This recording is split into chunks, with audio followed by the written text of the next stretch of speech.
This is a Defocus Media production. Audio Jungle. What's up, everyone? It's your favorite optometrist, Dr. Daryl Glover. And I'm Dr. Jennifer Lyerly, resident optometry nerd. And welcome to Defocus Media, optometry's #1 podcast, where we discuss the hottest topics, latest technology, eyewear, practice management, and more. So sit back, relax, and defocus.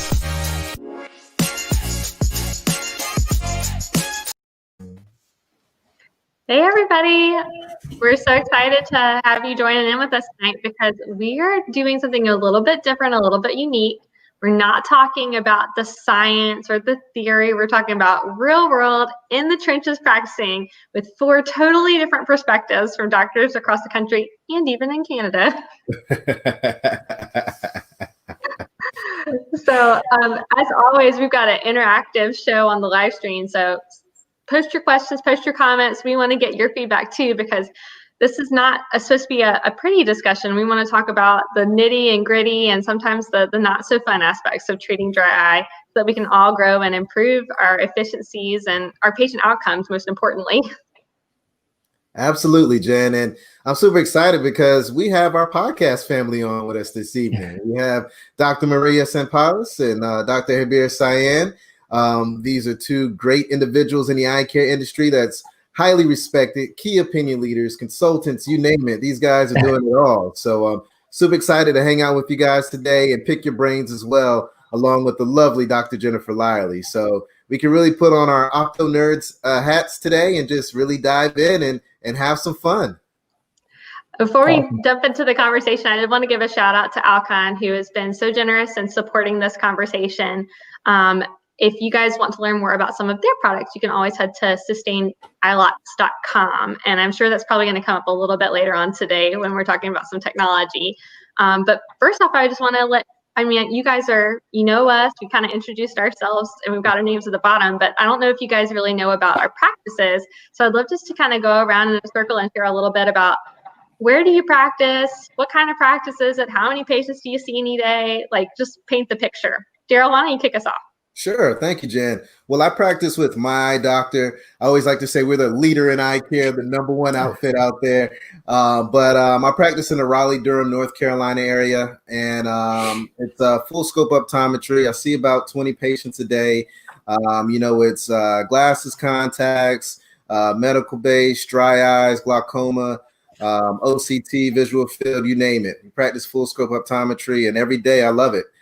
We have every eyewear designer you can think of, and we have about 8 exam lanes. So we're constantly moving, constantly saving eyes each day. So that's it in a nutshell, Jen. Maria, what about yourself? Hi, Dr. Maria Sampoulos. I'm the founder of Corporate Optometry on Facebook. I have a corporate practice, 4 Eyes. It's a little newer location. We don't see as many patients because it's a newer location. But we're able to practice the way we want. I also have a private practice, seeing about 20 patients a day. Full scope as well. Dry eye is a big part of my practice, and it's been a great builder because a lot of doctors ignore it, unfortunately. Mm-hmm. Javier, what about yourself?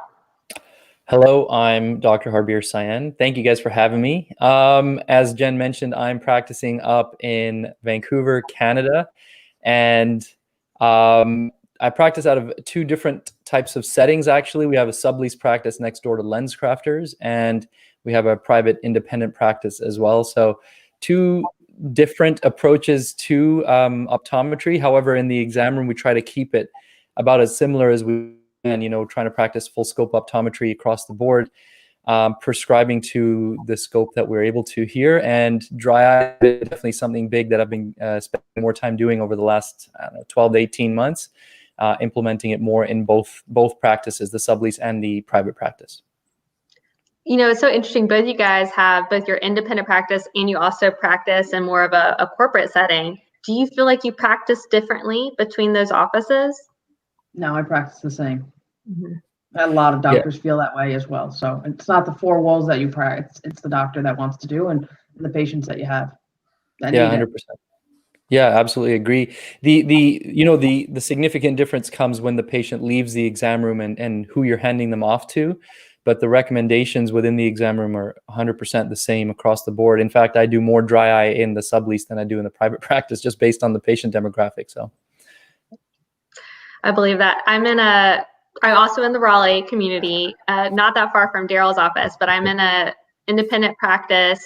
We do specialty contact lenses and some myopia control and vision therapy as well. So kind of more of a small boutique practice in that sense.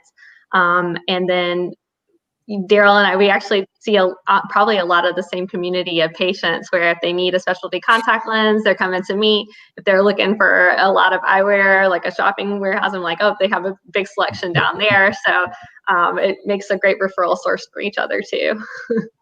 Absolutely. I'm curious, what does everyone's demographic look like? I mean, I can tell you for me, being in the Research Triangle Park, I'm surrounded by a lot of tech savvy people, pharmaceutical companies, a lot of medical professionals, because there's a couple medical schools not too far away, a couple law schools, so a lot of attorneys or law students, and just colleges in general. So I see a lot of pretty much of everything, really. And even down the street from where I practice, there's now three adult 55 plus living communities. So I'm getting to see pretty much everything you could think of that walks underneath the sun for the most part.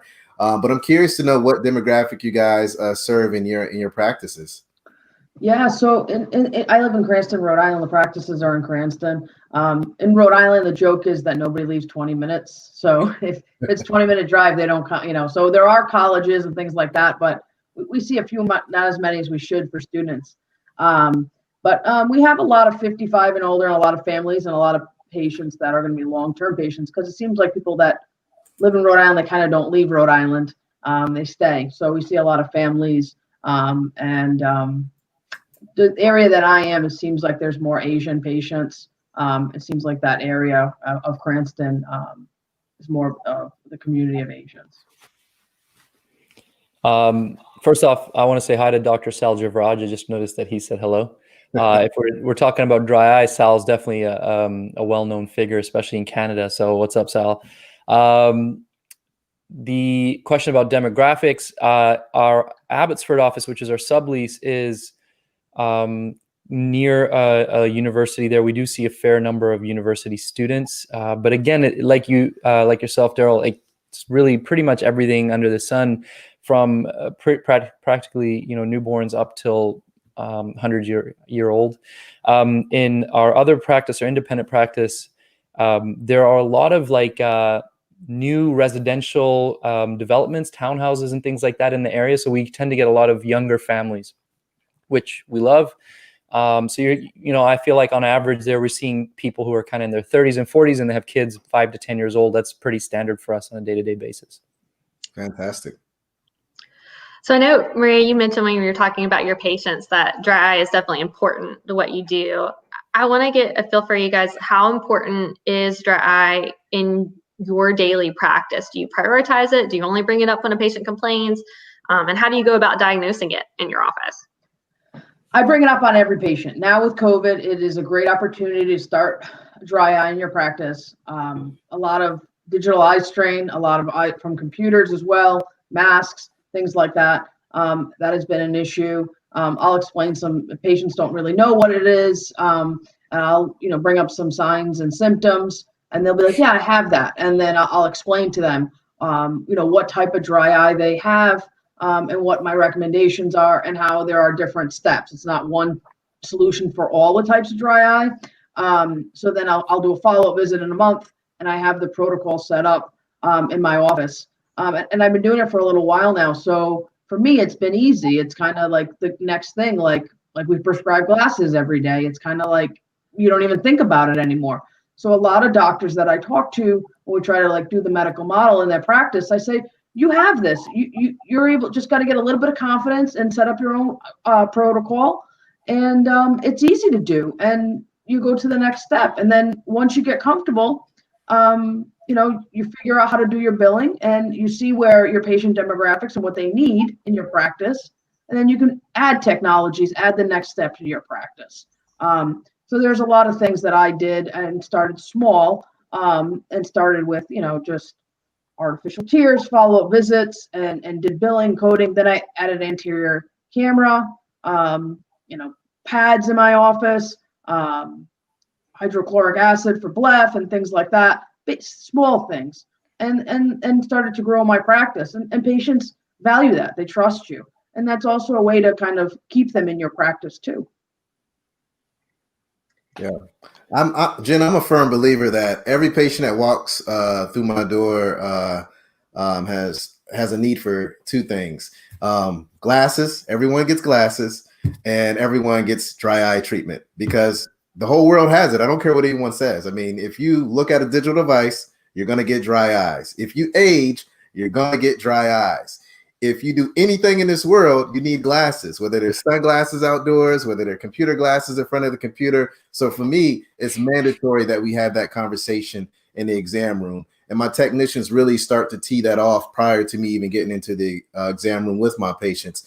And, it's something that I've been doing since I started practicing for the most part, simply because my mother has rheumatoid arthritis. So she's always had dry eyes. So it's something that's been close to me. So for me, everyone has that conversation. Everyone understands it. Everyone gets some type of treatment, whether it's just the basic 20-20-20 rule, an artificial tear, prescription medication, something of some sort to make sure that they're living their best life with their eyes and taking care of the dryness that's there. I totally agree with you. I would say, so we have a very similar demographic. A lot of people that are in biotechnology or medical professions, probably average age is around 31 or 32 in my practice. So they're young people. I'm not coming in with debilitating dry eye for the most part, where it's like covered in SPK. But what I do find is that they have visual complaints. These are people that come in and tell me I'm having trouble seeing, and they read the 20/20 line on the chart and the AR plus a quarter, and we trial frame, a little bit of sill or whatever I find, and like, oh, that looks worse than nothing. I'm like, so you're seeing great. And earlier in my career, I'd been like, nothing's wrong with you, everything's fine. Now I know they're seeing great. They don't need glasses. I'm like, Doctor. Everyone gets glasses. You, and you. But they do need my care. And then we switch that conversation to let's check for something else that can cause you to feel like you're not seeing well. And so I spend a lot of my time talking to people who don't think that they have dry eye, watery eyes. And on their intake form, they'll answer no to all those questions.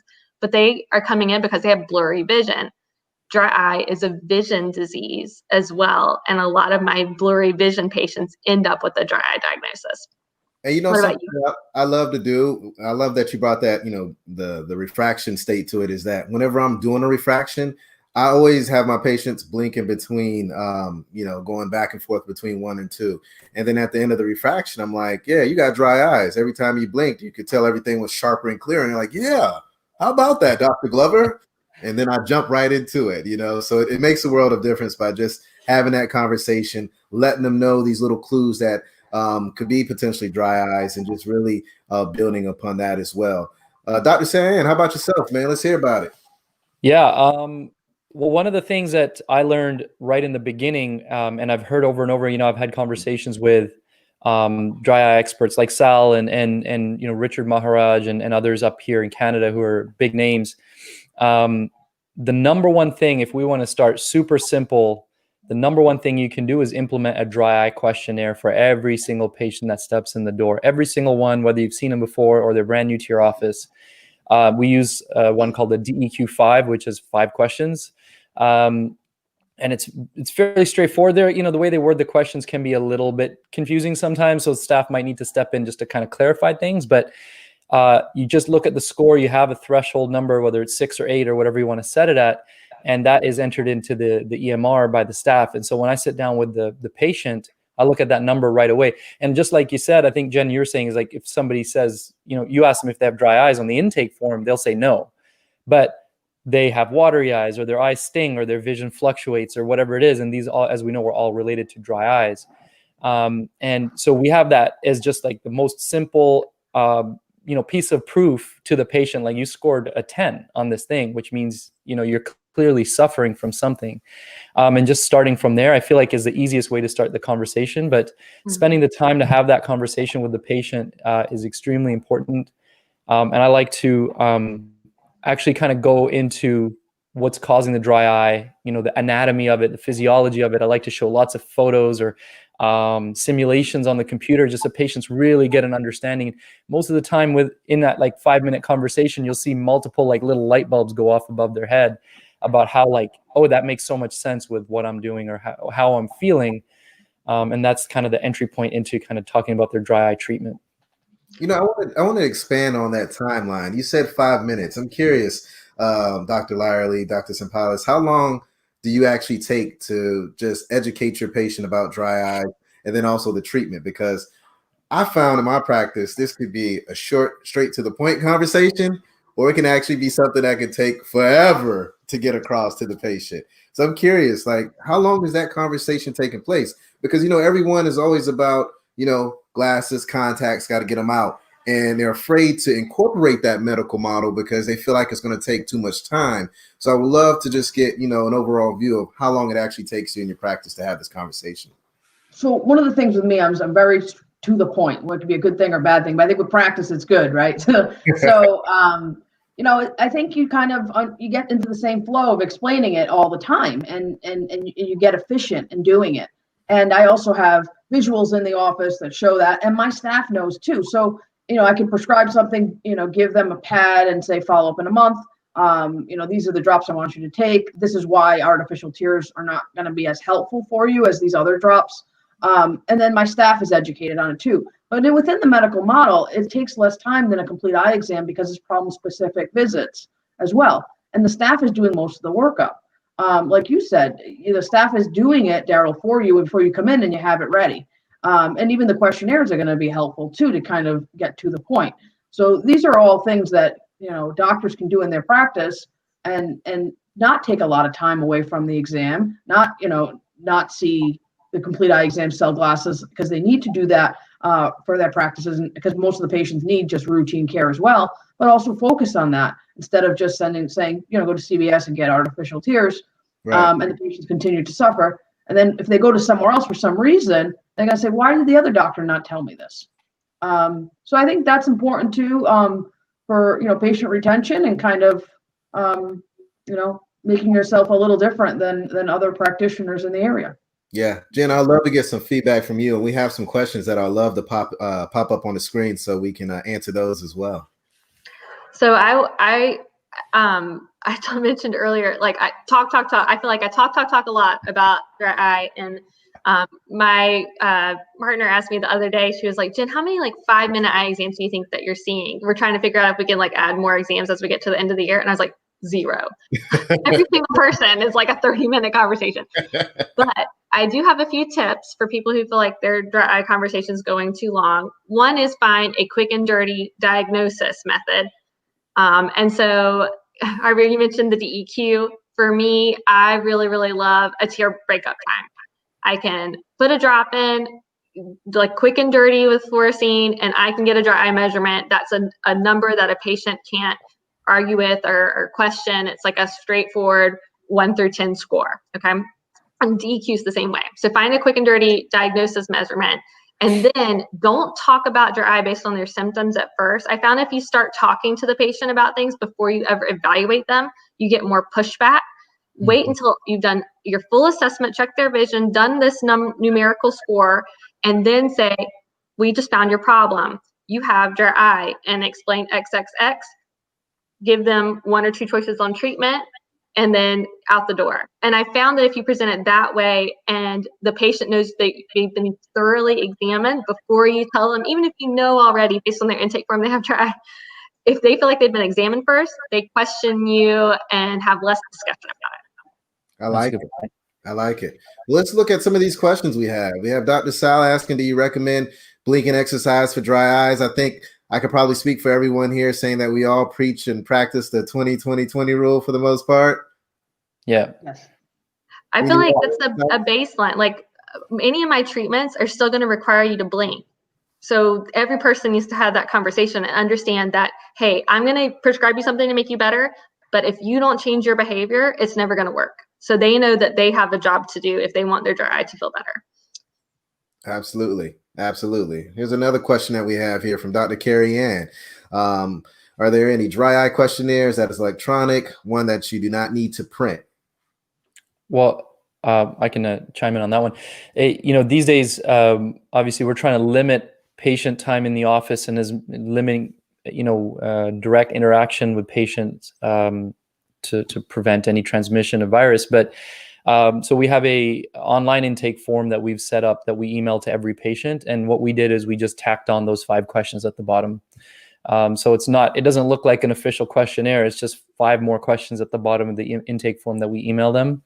And most people will just fill it out as part of the question in the intake form.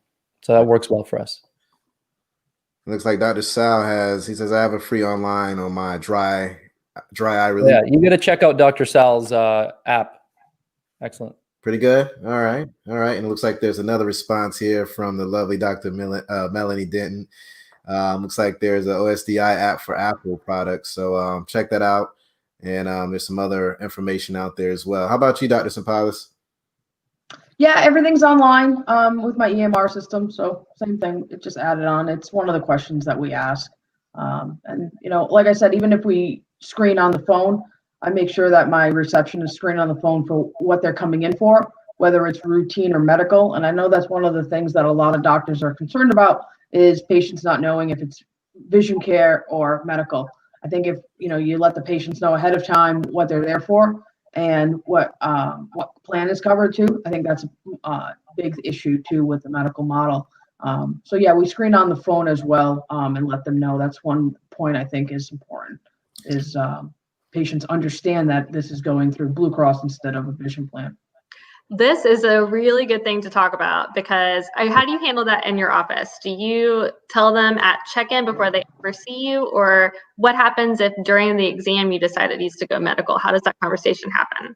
Sure. So most of the time, the receptionists do a great job of educating the patient up front. We take both insurance cards. We ask them what they're coming in for. If it's a diabetic eye exam, we let them know ahead of time. They check the deductibles and things like that.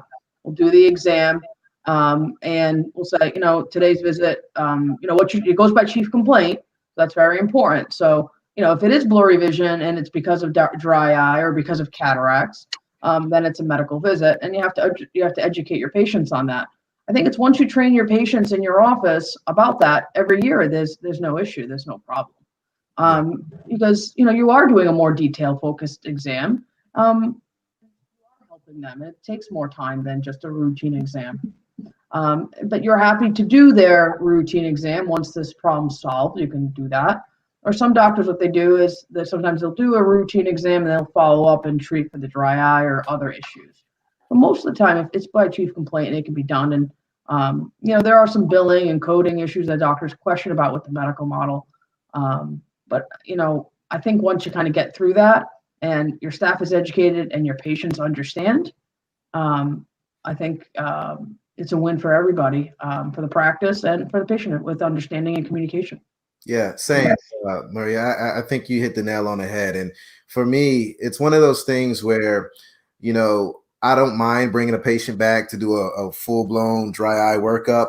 But if the patient comes in and their eyes are bloodshot red and, on a scale 1 to 10, it's 8 or above, I'm going to tell them, hey, this is going to be a medical office visit. That's the reason why they took your medical insurance up front. And the patients are okay with it simply because this has actually been an ongoing problem. And at that point, I can be very transparent and tell them straight up, look, this is going to take multiple visits. It's not going to happen overnight it's not going to get better overnight. So just as long as you've been experiencing this problem, we're going to have to work on it to get to the point where we can get a good refraction. Because if I check your prescription today, it may not be a valid prescription.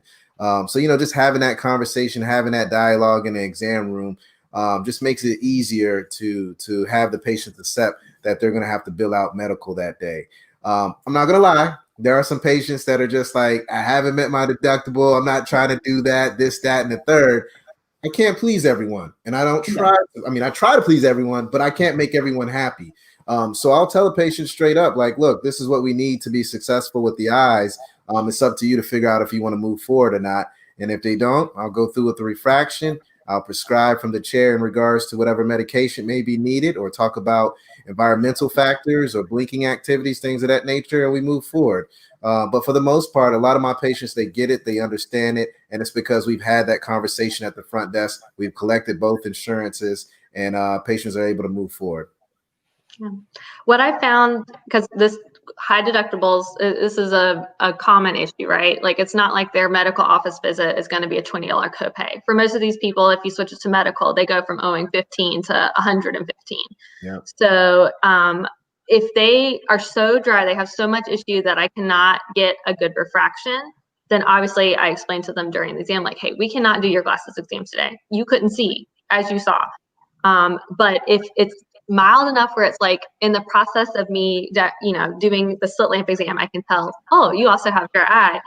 I'll just do it as routine and then schedule them the follow-up visit. Pros and cons, I'm still diagnosing and treating something as an extra step that's not, getting me extra reimbursement from the routine exam. I've just found I've had less patient pushback when I do it that way. Awesome. And Jen, we have a question from Jessica, which we've had on the podcast not too long ago. So if you want to take that one there. She says, are there any other dry eye tests that you guys are routinely using other than an OSDI, or we mentioned a tear breakup time? Anything else that you guys use to diagnose? You know what? One of the things that I preach, because I'm kind of in the earlier stages of really developing our dry eye practice, is that you don't need to begin. You really don't need anything fancy. If you're just a general practicing optometrist, you have everything you need on hand already. You got your slit lamp, you got your vital dyes, you got whatever you need to actually diagnose the dry eye up front. But touching the glands, kind of giving them a press to try to express them a little bit, is always an easy way to kind of determine if there's MGD. Looking really closely, that's probably the number one thing, is just actually looking for it, and then doing the questionnaire, I find is great. But there's a lot of cool tools out there, toys out there. I'm excited I'm looking for something that can kind of do non-invasive tear breakup and look for the tear meniscus and kind of measure all those things, and maybe mybography, a tool that can kind of do all of those things for me. Those are handy. I feel like those are just extra things. I don't think you need them to start. Have any of you guys practiced with mybography and have any? Yeah, so I've looked at it for my practice because I've been trying to expand a little more, and I find that I'm getting a lot of patients interested. I just haven't done it yet. It's an out-of-pocket thing, so there's no reimbursement on it, and some of the dry eye stuff is like that, so that's fine.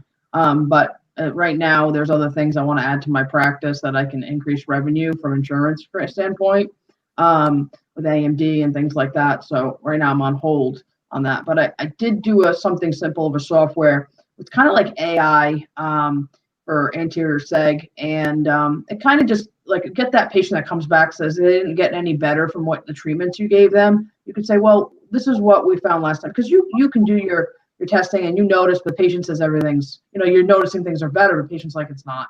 But then you show them an image or something like the software and says, look, this is what it was last time. This is what it is today. You are improving. We're getting better. It might need a little more time to get, so you can kind of show them that your treatment's working, so they don't fall out as well. And that's where the tear lab comes into play, right? People like to see that number, and when they can see that number, it's easier to track and they can understand it. And I don't know if it's a psychological thing that goes along with it as well, but you can tell them your numbers are better, and they're like, I can tell my dry eyes are better as well. So I mean, there's tons of different things out there. Yeah, I think it's also like if we take like retinal photography, right? Patients see it. You say, look, everything looks good, and then they see it. It verifies it. Or you're following a heme, and then you follow up in a month, and it's gone, and it's fine. I think patients are happier that way to see it too, but also that you're investing in the latest as well. I have a love-hate relationship with mybography. I practiced with it for a few years. It is amazing what you can see, and people that you don't even really pick up during the exam that they're going to have a dry eye issue, you'll be shocked at the amount of gland loss an asymptomatic patient can have. And the fact that you get intervened so early, show them that before they ever even have symptoms, is amazing. What I disliked about practicing with it is that same thing you guys were just talking about. it never gets better. It does not improve. So you've got someone who sees that image, and even if you explain to them like, okay, the goal is so that it doesn't get worse, they still want to get their picture taken again, and they want to see, is it better? And they get frustrated that it's not ever going to look better. And so I think having a device that can at least take some other measurables as well that will show improvement is really important, because if you just have the picture, it can almost be deflating to a patient to see like, oh yeah, it's the same, even though that's the whole point. Yeah. I can see that as well, Jen. I mean, the thing is with dry eye, a lot of patients that come in and they really suffer from it, they lose confidence because they've been to several doctors and they've had the same complaint and no one has addressed it, or they just gave them some artificial tears and said life will be great and told them to keep it moving. And they've probably been through 4 or 5 different doctors. So when they find a doctor that is, ready to make it happen and they see that same image, then yeah, it can really make them lose some confidence and look at it a little differently. So I get what you're saying. That's a tough one. Let's talk about treatments. And we've been throwing around a lot. Obviously, we were talking about 20/20 blink conversations and some of the things we talked about. But in your office, if a patient has dry eye that needs treatment, what are you typically doing for those patients that are needing like treatment for mild to moderate? We'll leave out like the severe, like, oh my gosh, you need an anti membrane conversation, because I know those are extreme cases. Yeah, I've had Bruder pads in my office. I have omega-3s for dry eye in my practice. We have we prescribe Restasis if needed. So I've done a lot of that. And then I've been doing some anterior seg photos as well, just to show them how it's changed as well. But that's just, and then punctal plugs as well. That has been a great thing in my practice, and all these things are great reimbursements for your practice as well. So this is a great way to build your practice if you want to build it, and it's not a big investment. Sandy, that was a great idea, by the way. I appreciate that feedback. So I wanted, y'all skipped me. I got distracted for a second. I had a follow-up question I was going to ask you, Maria, about something that you were using, but omega-3s, that's what it was. Did the DREAM study influence you guys at all about discussing omegas as a treatment for dry eye? Yeah, I mean, I did a lot of research on it because I didn't know anything about it when I first started my practice, and I wanted to explain to my patients. So yeah, some stuff has like that has helped. And then I kind of researched which companies have the different products and what works. So I picked Nordic Naturals for my practice. Well, I would love to hear more about the DREAM study. I know, Jen, you're an opto nerd, so go ahead and break it down, because I know you got all the stats and all the information about it. Okay, this is off the cuff, so I don't have hold up. But basically, they compared a placebo of just taking a spoonful of olive oil versus people taking omega for dry eye. Patients were still allowed to use their artificial tears or any other dry eye prescriptions they had been given. And they found that there was no statistically significant difference. And the olive oil placebo was not supposedly going to give enough omega to have actually caused any sort of dry eye treatment. Right. I will say, though, in practice, my patients that take a dry eye supplement do get better. Like, I've seen it work. I've seen the difference. I've seen my patients experience it. And that one study result, after the results I see in my chair with patients improving their tear breakup scores from like 5 to 8, 9, 10, I'm like, okay, these supplements are working because they haven't started any other medication. Right.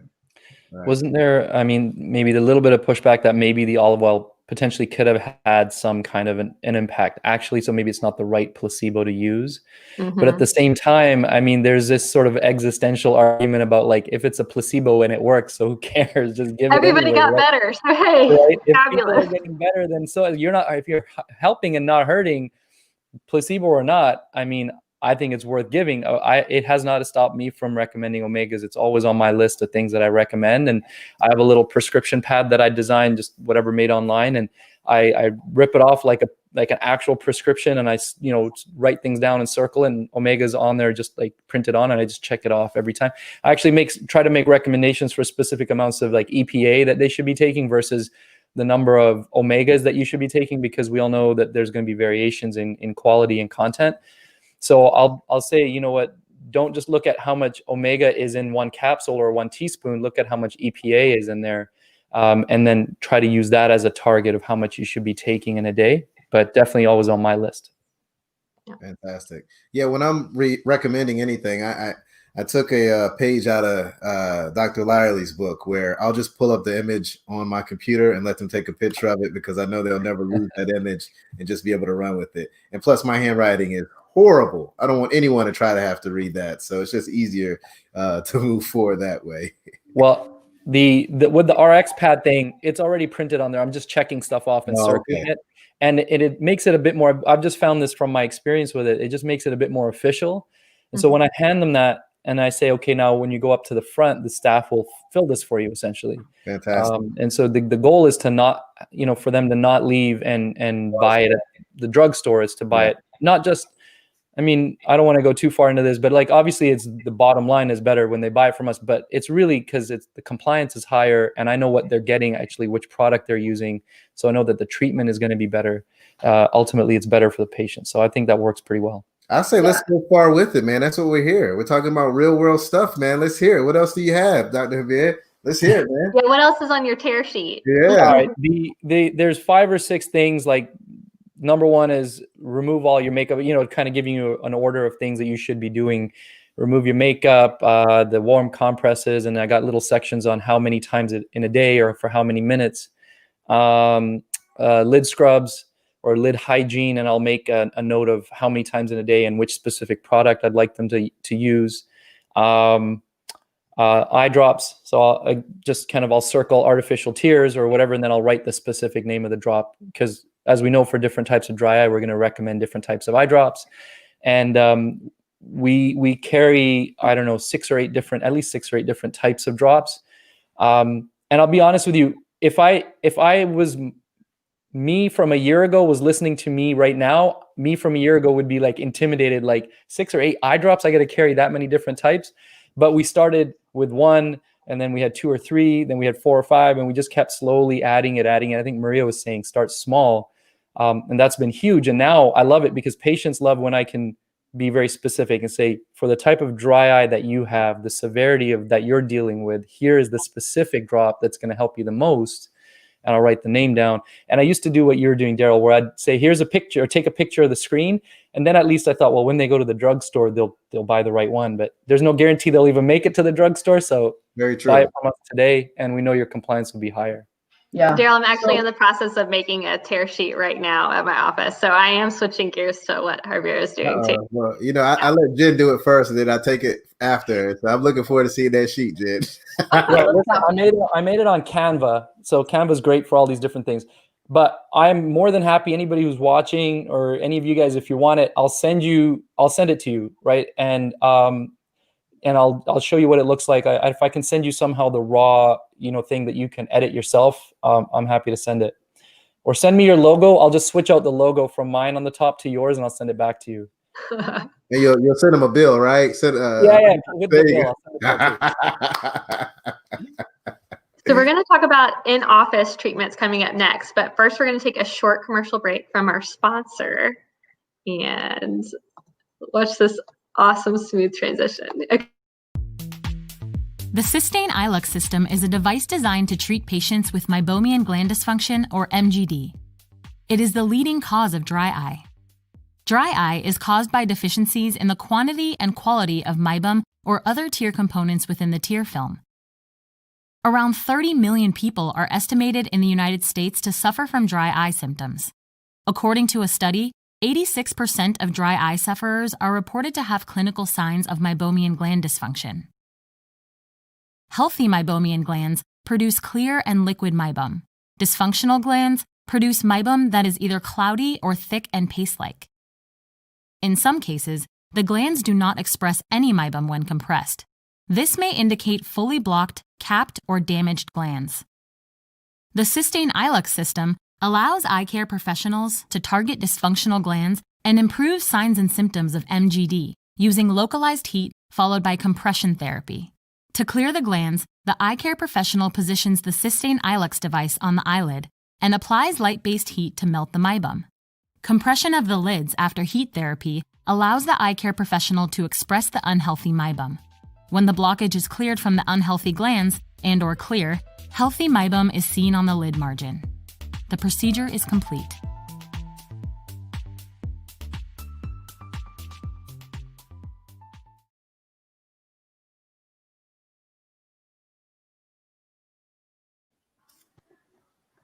All right. I All want right, we're back. to back out because we're talking about treatments, in-office treatments, kind of some of the things we want to discuss here next you guys might be offering. But my good friend Jessica had a great question, and she wanted to know if you guys have a go-to treatment regimen that pretty much across the board you follow for patients presenting with a moderate stage of dry eye, for example. Yeah, I think it's a great question. I mean, for me, just anyone that I get started with anything, I always start with an aggressive preservative-free artificial tear, follow with a nice gel drop at night before they go to bed, and of course, lid scrubs. I think that's a good starting point. And also talking to them about just staying hydrated and monitoring their environments. I think a lot of folks don't really look at the environmental piece, ceiling fans, vents, whether it's your work setting, your bedroom, things of that nature. That's one piece that can always get left out. And a lot of times when I have that conversation with my patients and they go home and they come back for that month follow-up, they're like, Dr. Glover, I just realized that I've been sleeping with my ceiling fan for my entire life. And that's the main culprit that's been drying my eyes out. So just giving them a little education about looking at their environment helps out tremendously. But that's the approach that I take before getting into, steroids and, Xiidra, Restasis and things of that nature for the most part. Yeah, so I'll start with that as well, but I'll also add in like a brooder pad. And I'll say, do this and then put the drops in and go to bed. And you'll notice different changes because of that. And then I'll say we'll follow up in about a month and we'll consider plugs. And then we can also start after that. And I tell them, like, if you're not happy, we still have other options. But these are the steps we have to take to do that. So they know that, if they're not satisfied, it's not the end all. So there's more that we can do. So plugs I've done as well, and patients are pretty happy with that as well. And then the next step would be, Xiidra, Restasis, Sequa after that. And then if it continues, there's other things as well. I'm a little bit different than you guys. If they have been using any artificial tear at home, I immediately go to a prescription eye drop next. And I'll just kind of say to them, like, hey, you've already tried those over the counters. We've been there, done that. I'm going to get you on medicine right away. And there's something about that aggressive approach that I think patients are like, oh, okay. And I actually, at the follow-up visit, I have a lot of people cancel their follow-ups because they'll say, like, I'm feeling great. I don't want to come back in. My eyes have never felt better. But the good thing is I always schedule them a follow-up visit in 6 weeks. And at that visit, let's say we're not getting the results we want. Let's say that drop tasted so bad or burned so bad that they can't use it. And what else do I have, doctor? And so that's when we'll start talking about, all right, well, punctal plugs. If there's a lot of inflammation, maybe I need to do a round of steroids first, or like looking at some of these other more heat treatments that are in the office as the next step. But I really like killing the inflammation with a non-steroidal prescription drop right from the start. And with most people with commercial insurance, it's actually very well covered. I mean, if they're paying out of pocket for even Restasis, even though it's 17 years old, they are not going to be happy. So if you're going that approach, you're going to have someone with insurance. Yeah. See, for me, I like the artificial tear approach because it gets me squared away for that follow-up visit, because in the office it's very, high volume. So just kind of having that generic approach to go and then get them back to spend a little more time, chair time with them for the dry eye, and also get a medical office visit on top of that. That's where we win in regards to our practice. But there is something about being able to prescribe and hit them with that big shot at one time, and they look at you as the hero because they've been to several doctors that didn't do anything at all. I actually don't know where to start to answer this question. It will really depend on. You take the hybrid approach. You do a little bit of everything. Yeah, right? well, basically, I had all the time to think about it while you guys were talking, but I actually was really interested in what you guys do. It really depends on the type of dry eye patient that I'm seeing. But we know that, for the numbers show it's 86% is the number that we know people have some amount of MGD in their dry eye, right? And then also take into account the type of dry eye patients that you tend to see. I think based on my assessments, it's probably higher, but maybe 90+% of the people I see have some amount of MGD. It's rare that I see someone that's like strictly aqueous deficient. So I'm looking at that, and I'm always treating the MGD first. And so that means almost immediately I take out that prescription pad and I say hot compress, lid wipe, omega, and then I'll determine what type of eye drop I want them to use. And it is usually artificial tears before going to anything medicated, unless I know that they've been using something that I would normally have suggested already and it hasn't worked. And I know there's a debate going back and forth about preserved versus non-preserved, and obviously we'd like to think preservative-free is better. I was speaking at the Dry Eye Summit this past weekend, and a lot of the docs there they only do non-preservative or preservative-free, whereas I'm actually comfortable giving the preserved eye drop, a certain type of drop if it's needed. Specifically, if I know that they're lacking that oil on the surface, I'll probably suggest something like a Sustain Complete that has the oil component to it. And I'm okay with them using that preservative drop if I know it's kind of a milder dry eye. The second I feel like it's more severe, I'll jump up to a preservative-free. And there's a couple of newer drops that work pretty well for MGD type of dry eyes, more severe dry eyes. But one thing I have to say, sorry if my answer is super long, sometimes, a lot of times now, I'm actually like hitting the home run right out the gate, where I'm like, here's what I recommend. Here's my full, complete, holistic look. I keep hitting my microphone. I'll start with saying, I'd like you to have at least 2 treatments of Ilux. I'd like you to use the Brooder mask. I'd like you to do this and this and this, right? And I want you back for that second treatment of Ilux on this date.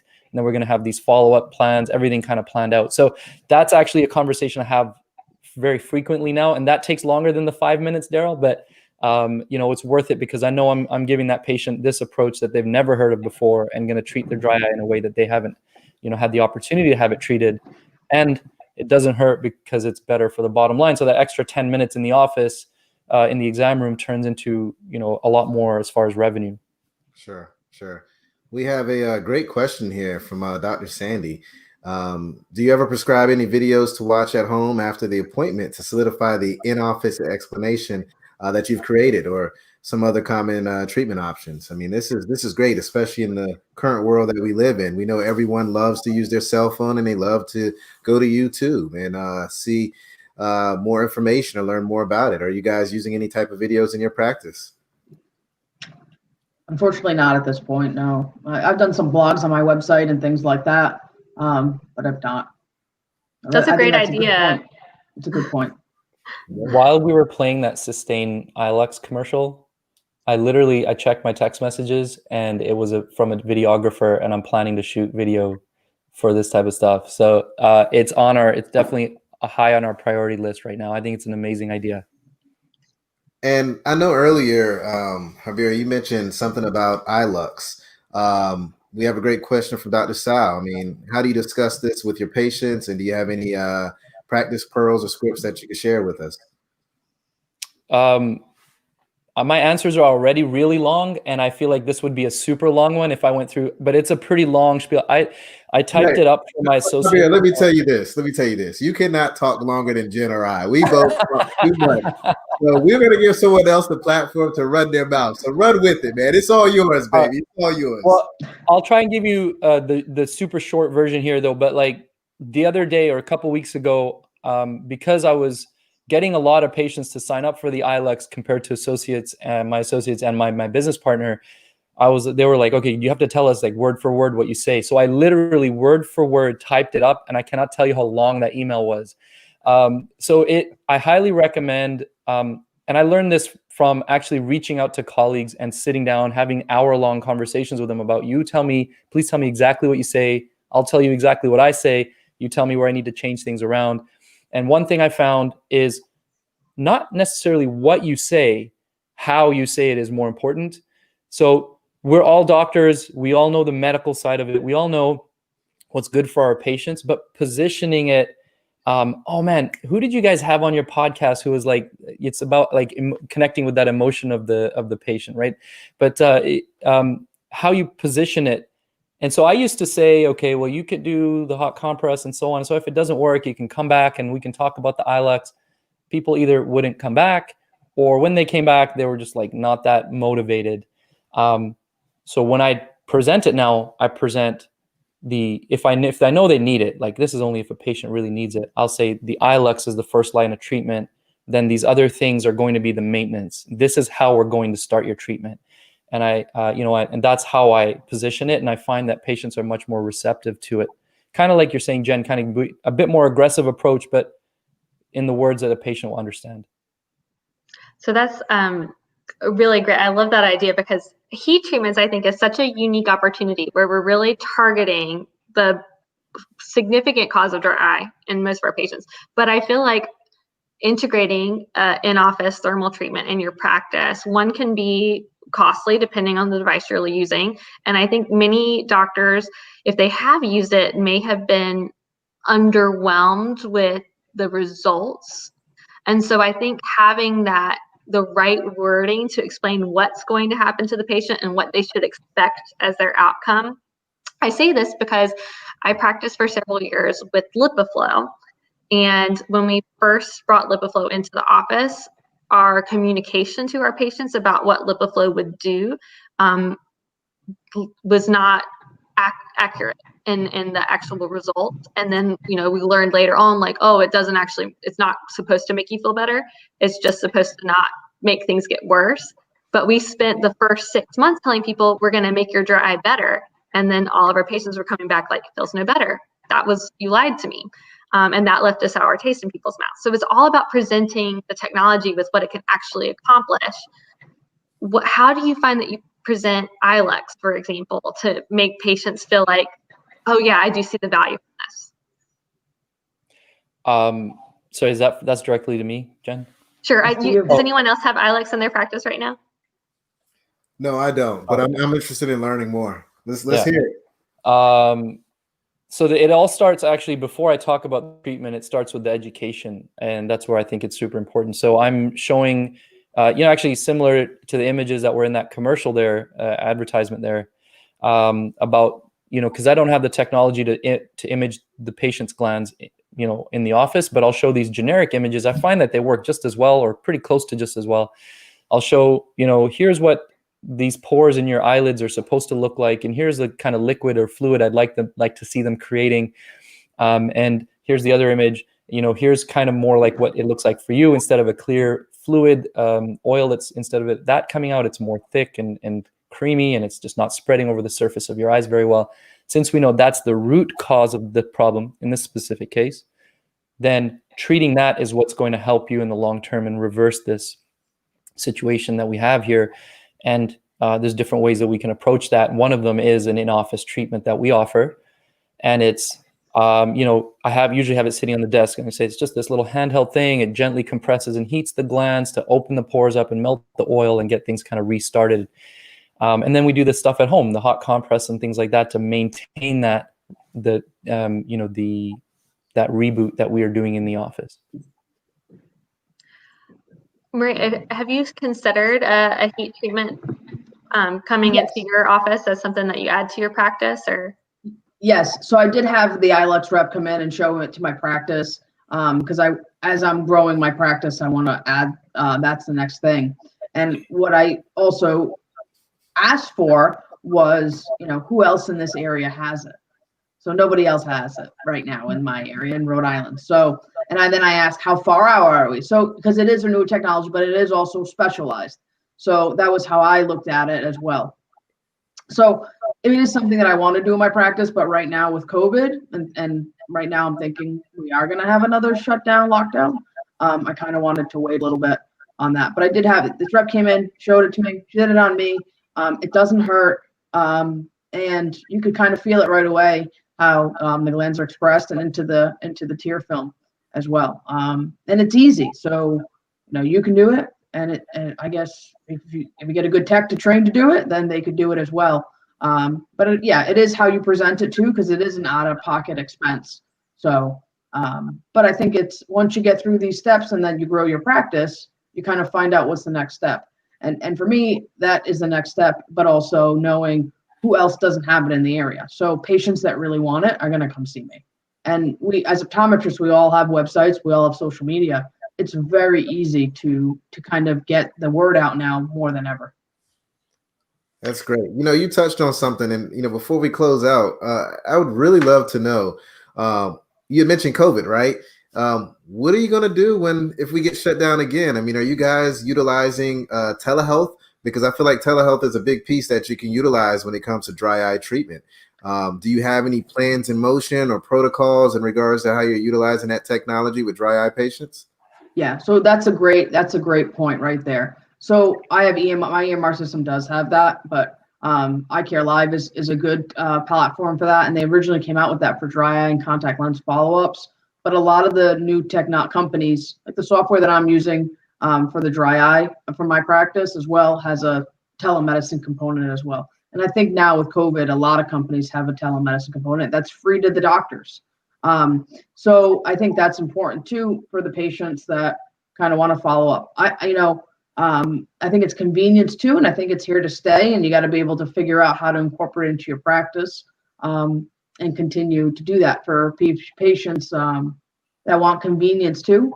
After you've seen them for follow-up visits and things like that, and things that don't take away from the office as well. So I think telemedicine is important, and it can be easily incorporated with dry eye.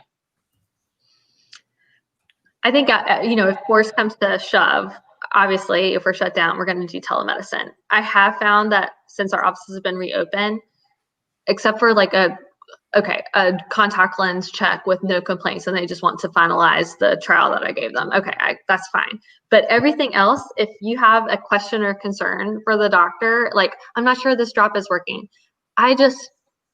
at the end of the day, through telemedicine, I can make some guesses, but can I run that tear breakup time to see if it's actually improved? Maybe you just need to use it for a little bit longer. It really is getting better, but you don't feel it yet. Or do we need to totally switch strategies? I don't see how I'll ever be able to say, I'll transition to a telemedicine in any significant way if we could be open and I could actually evaluate my patient. Because it's just so hard to know what's truly working without running those tests again, pressing on the lid and seeing how their meibomi's coming out. Everything else is truly just like, well, maybe this will work, and we're educated, we can make a good guess, but we might be still playing around in the dark a little bit. Yeah.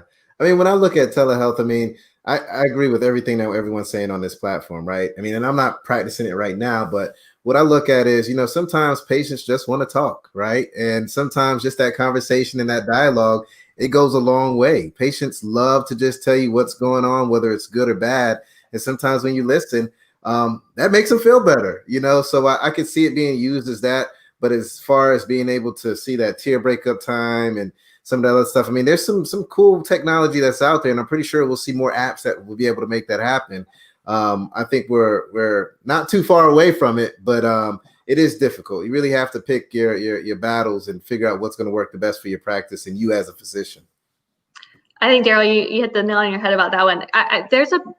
To me, what I've noticed in practice, especially as you get into a more severe stage of dryness, there is definitely a psychological component to the effects of this disease. And patients tend to have depression, anxiety. They do want to spend time talking to you. And this is when you talk to doctors that have been doing dry eye for a while and they get frustrated and like burnt out by it, this is why, because you're called upon not just for your scientific ability to treat a condition, but to emotionally take on all of the baggage and trauma and fears and concerns of that patient and like hold their hand and walk them through it. It is an emotionally taxing condition to treat. And telemedicine definitely could play a role in that and in dealing with the psychological aspect of this disease. Yeah. Actually, Dr. Perriman, I've been thinking about this all the time, but she, as part of her treatment in Seattle for dry eye, she does some CBD oil stuff.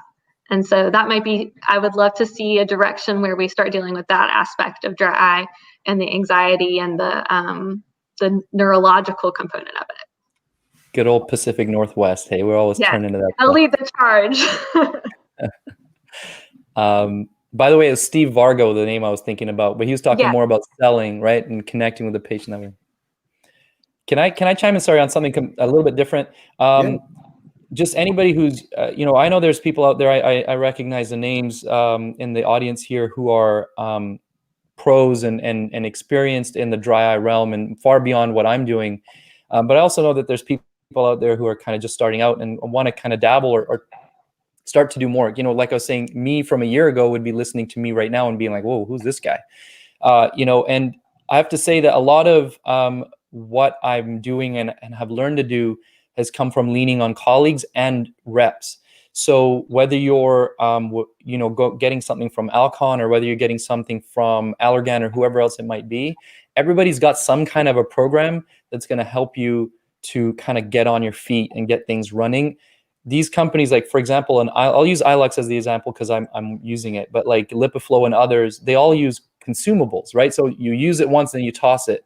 That's where ultimately that's where these companies are going to make more of their money. Is you have to be using the device and keep using the consumables and keep buying them from them.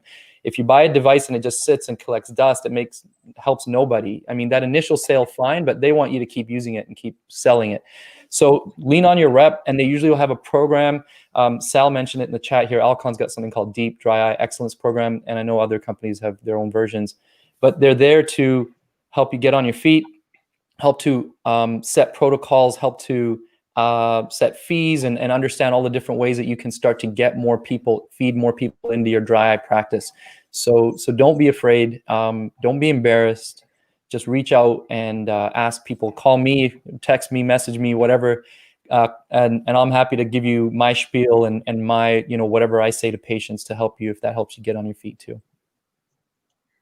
Well, thank you guys so much. I learned a lot from talking with you as always, and so things that I immediately want to do differently starting tomorrow. So I'm sure we'll have a conversation about this again in the not too distant future, because this is a condition that continues to evolve and change. I know when we were all in optometry school, we definitely never knew about a thermal treatment for dry eye, and so who knows what another 5 years will bring us on this front. But y'all have a wonderful night, and thank you so much for everyone tuning in and sending in your questions and your feedback. We learned just as much from you guys as we did talking to ourselves.